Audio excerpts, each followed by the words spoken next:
ಜಾರ್ಖಂಡ್ ಮತ್ತು ಮಹಾರಾಷ್ಟ್ರದಲ್ಲಿ ನಡೆದಿರುವಂತಹ ವಿಧಾನಸಭಾ ಚುನಾವಣಾ ರಿಸಲ್ಟ್ ಶನಿವಾರ ಹೊರಬೀಳಲಿದೆ. ಅದೇ ಸಮಯದಲ್ಲಿ ಕರ್ನಾಟಕದಲ್ಲಿ ನಡೆದಿರುವಂತಹ 3 ಕ್ಷೇತ್ರಗಳ ಬೈ ಎಲೆಕ್ಷನ್ ಫಲಿತಾಂಶವು ಹೊರಬೀಳುತ್ತೆ. ಹಾಗಾದ್ರೆ ಸೋಲೋದ್ಯಾರು ಗೆಲ್ಲೋದ್ಯಾರು ಅನ್ನೋದರ ಜೊತೆಗೆ ಅಭ್ಯರ್ಥಿಗಳ ಎದೆಯಲ್ಲಿ ಢವಢವ ಶುರುವಾಗಿದೆ. ಮತ್ತೊಂದು ಕಡೆ ಯಾರು ಗೆಲ್ತಾರೆ ಯಾರು ಸೋಲ್ತಾರೆ ಅನ್ನುವಂತಹ ಬಾಜಿ ಕಟ್ಟುವ ಭರಾಟೆಯು ಅಷ್ಟೇ ಜೋರಾಗಿ ಸಾಗಿದೆ.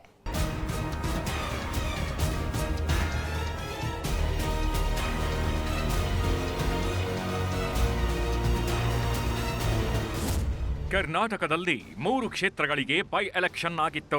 ಬೈ ಎಲೆಕ್ಷನ್ ಟೈಮಲ್ಲಿ 3 ಪಕ್ಷಗಳ ಅಬ್ಬರ ಆರ್ಭಟವು ಜೋರಾಗಿತ್ತು.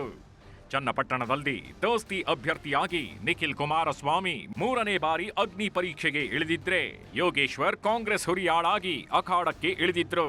ಇಬ್ಬರ ನಡುವೆ ಟಫ್ ಫೈಟ್ ಏರ್ಪಟ್ಟಿತ್ತು. ಹಿಂಗಾಗಿ ವೋಟಿಂಗ್ ಮುಗಿದು ರಿಸಲ್ಟ್ ಕಡೆನೇ ಎಲ್ಲರ ಚಿತ್ತ ನೆಟ್ಟಿದೆ. ಒಂದಷ್ಟು ಮಂದಿ ಬೆಟ್ಟಿಂಗ್ ಕೂಡ ಕಟ್ಟಿದ್ದಾರೆ. ಹೌದು, ಚನ್ನಪಟ್ಟಣದಲ್ಲಿ ನಿಖಿಲ್ ಗೆಲ್ತಾರೆ ಅಂತ ಒಂದಷ್ಟು ಮಂದಿ ಬೆಟ್ಟಿಂಗ್ ಕಟ್ಟಿದ್ರೆ, ಮತ್ತೊಂದಷ್ಟು ಮಂದಿ ಯೋಗೇಶ್ವರ್ ಗೆಲ್ತಾರೆ ಅಂತ ಬಾಜಿ ಕಟ್ಟಿದ್ದಾರೆ. ಮೊದಲೆಲ್ಲ 100,000 ಅಂತಿದ್ದ ಬೆಟ್ಟಿಂಗು ಈ ಸಲ ಲಕ್ಷ ಕೋಟಿಗಳ ಲೆಕ್ಕದಲ್ಲಿ ನಡೀತಾಗಿದೆ ಚನ್ನಪಟ್ಟಣದಲ್ಲಿ.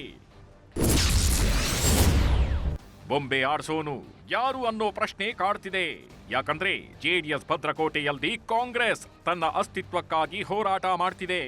ಚನ್ನಪಟ್ಟಣದಲ್ಲಿ ಅಭ್ಯರ್ಥಿಗಿಂತಲೂ ಕುಮಾರಸ್ವಾಮಿ ಡಿಕೆ ಶಿವಕುಮಾರ್ ಮಧ್ಯೆಯೇ ಪ್ರತಿಷ್ಠೆಯ ಫೈಟ್ ಏರ್ಪಟ್ಟಿದೆ. ಒಕ್ಕಲಿಗರ ನಾಯಕನ ಪಟ್ಟಕ್ಕಾಗಿ ಡಿಕೆ ಎಚ್ಡಿಕೆ ಮಧ್ಯೆ ಪ್ರತಿಷ್ಠೆಯ ಫೈಟ್ ನಡೀತಾಗಿದೆ. ದೇವೇಗೌಡರ ಎಂಟ್ರಿಯಿಂದ ದಳಪತಿಗಳಲ್ಲಿ ಹುಮ್ಮಸ್ಸು ಹೆಚ್ಚಾಗಿತ್ತು.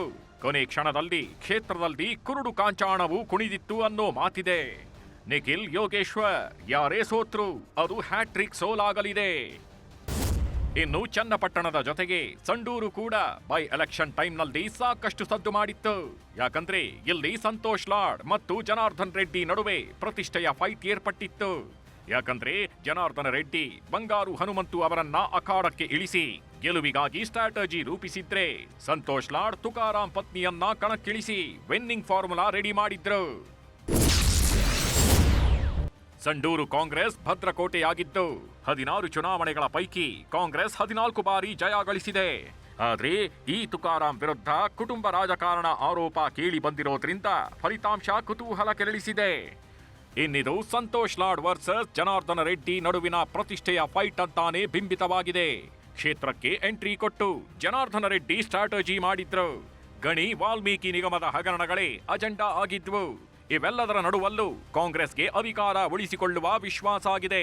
ಆದ್ರೆ ಸಂಡೂರು ಸಾಮ್ರಾಜ್ಯದ ಮೇಲೆ ಬಿಜೆಪಿ ಕಣ್ಣು ಬಿದ್ದಿದ್ದು ಗೆಲ್ಲಲೇಬೇಕೆಂದು ಹಠಕ್ಕೆ ಬಿದ್ದಿದ್ದಾರೆ ಜನಾರ್ದನ ರೆಡ್ಡಿ. ಇನ್ನು ಶಿಗ್ಗಾವಿ ಫಲಿತಾಂಶ ಕೂಡ ಸಾಕಷ್ಟು ಕುತೂಹಲ ಕೆರಳಿಸ್ತಿದೆ. ಯಾಕಂದ್ರೆ ಶಿಗ್ಗಾವಿ ಮಾಜಿ ಸಿಎಂ ಬಸವರಾಜ ಬೊಮ್ಮಾಯಿ ಅವರ ಕರ್ಮಭೂಮಿ. SR ಬೊಮ್ಮಾಯಿ ಅವರಿದ್ದಾಗಿಂದಲೂ ಶಿಗ್ಗಾವಿಯಲ್ಲಿ ಬೊಮ್ಮಾಯಿ ಕುಟುಂಬದ್ದೇ ಹವ. ಈಗ ಬೊಮ್ಮಾಯಿ ಕುಟುಂಬದ 3ನೇ ತಲೆಮಾರಿನ ಭರತ್ ಬೊಮ್ಮಾಯಿ ಅಖಾಡಕ್ಕೆ ಇಳಿದಿದ್ದು, ಮಗನನ್ನ ಗೆಲ್ಲಿಸಿಕೊಂಡು ಬರಬೇಕಾದ ಪ್ರತಿಷ್ಠೆ ಮತ್ತು ಜವಾಬ್ದಾರಿ ಬೊಮ್ಮಾಯಿ ಅವರಿಗಿದೆ. ಶಿಗ್ಗಾವಿ ಸಸ್ಪೆನ್ಸ್ ಯಾಕಿದೆ ಗೊತ್ತಾ? ಸತತ 4 ಚುನಾವಣೆಗಳಲ್ಲಿ ಬಿಜೆಪಿನೇ ಗೆದ್ದಿದ್ದು. ಇದು ಬಿಜೆಪಿಯ ಭದ್ರಕೋಟೆಯಾಗಿದೆ. ಬಸವರಾಜ ಬೊಮ್ಮಾಯಿ ಕೋಟೆಗೆ ಲಗ್ಗೆ ಹಾಕುತ್ತಾ ಕೈ ಅನ್ನೋ ಪ್ರಶ್ನೆ ಈಗ ಕಾಡ್ತಿದೆ. 30 ವರ್ಷಗಳಿಂದಲೂ ಜಯ ಕಾಣದ ಕಾಂಗ್ರೆಸ್ ಈ ಸಲ ವಿನ್ನಿಂಗ್ ಸ್ಟ್ರಾಟಜಿಯಲ್ಲಿ ಸಕ್ಸಸ್ ಆಗುತ್ತಾ? 1994ರಿಂದಲೂ ಗೆಲುವಿಗಾಗಿ ಹಾತೊರೆದಿರುವ ಕಾಂಗ್ರೆಸ್ಗೆ ಈ ಸಲದ್ದು ಅಗ್ನಿ ಪರೀಕ್ಷೆನೇ. ಯಾಸೀರ್ ಖಾನ್ ಪಠಾಣ್, ಅಜ್ಜಂಪೀರ್ ಖಾದ್ರಿ ಇಬ್ಬರ ಫೈಟ್ ಎಫೆಕ್ಟ್ ಆಗುತ್ತೆ ಅನ್ನೋದೇ ಪ್ರಶ್ನೆಯಾಗಿದೆ. ಸಿಎಂ ಆಗಿದ್ದ ಬೊಮ್ಮಾಯಿ ಮಾಡಿದ ಕೆಲಸಗಳೇ ಭರತ್ಗೆ ಆಸರೆ ಅಂತ ಹೇಳಲಾಗ್ತಿದೆ. ಬೊಮ್ಮಾಯಿ ಕುಟುಂಬದ 3ನೇ ತಲೆಮಾರಿಗೆ ಮಣೆ ಹಾಕ್ತಾರಾ ಜನ ಅನ್ನೋದನ್ನ ಕಾದು ನೋಡಬೇಕಿದೆ. ಪ್ರಬಲ ಆಕಾಂಕ್ಷಿಗಳಿದ್ದರೂ ಮಗನಿಗೆ ಟಿಕೆಟ್ ಕೊಡಿಸಿದ್ದ ಬೊಮ್ಮಾಯಿ ಮಗನನ್ನ ಗೆಲ್ಲಿಸುವಲ್ಲಿ ಸಕ್ಸಸ್ ಆಗ್ತಾರಾ ಅನ್ನೋದನ್ನ ನೋಡಬೇಕಿದೆ. ಹೀಗೆ 3 ಕ್ಷೇತ್ರಗಳಲ್ಲೂ ಬೈ ಎಲೆಕ್ಷನ್ ರಿಸಲ್ಟ್ನ ಕ್ಯೂರಿಯಾಸಿಟಿ ಜೋರಾಗಿದೆ. ಶನಿವಾರದ ಫಲಿತಾಂಶ ಏನಾಗುತ್ತೋ ಅನ್ನೋ ಪ್ರಶ್ನೆ ಅಭ್ಯರ್ಥಿಗಳಲ್ಲಿ ಢವಢವ ಸೃಷ್ಟಿಸಿದೆ. ಕೆಲವರು ಮಾತ್ರ ಬಾಜಿ ಕಟ್ಟಿ ನೋಡು ಬಾರ ಅಂತ ಬೆಟ್ಟಿಂಗ್ ಭರಾಟೆಯಲ್ಲಿ ಮುಳುಗಿಬಿಟ್ಟಿದ್ದಾರೆ.